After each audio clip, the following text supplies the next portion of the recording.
Hello everyone, কেমন আছো সবাই? আবারও চলে এসেছি নতুন একটা ব্লগ নিয়ে। সবাইকে জানাই শুভ মকর সংক্রান্তির অনেক শুভেচ্ছা আর ভালোবাসা। আজকে সকাল থেকেই দেখছি মণিমার মা দুজনে লেগে পড়েছে পিঠে বানানোর কাজে। আর দুই মা যখন একই জায়গায়, তাহলে এটা কেন কমতি থাকে বলো? আর গুল্লু মাঝে মাঝে ঘুরে ঘুরে বেড়াচ্ছে, আর ওকে একটুখানি এই ক্ষীরটা দেওয়া হচ্ছে।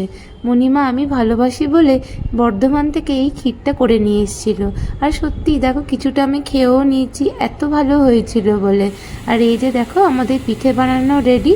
আর এই যে আমাদের দুধ পিঠে চলছে, মা ওই ক্ষীরটা দিচ্ছে আবার দুধের মধ্যে, খেজুর গুড়ের পাটালিও দিয়েছে। আর খেতেও খুব টেস্টি হয়েছে জানো।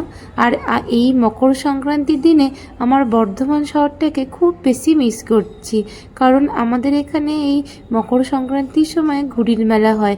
গোটা আকাশ শুধু ঘুরিতে ঘুরিতে থাকে। ব্যাঙ্গালোরে বসে সেটাই ভাবছি যে প্রতি বছর আমরা কি করি আর এখন আমরা কি করছি। যাই হোক, সবাইকে জানাই আবারও মকর সংক্রান্তির অনেক শুভেচ্ছা আর ভালোবাসা।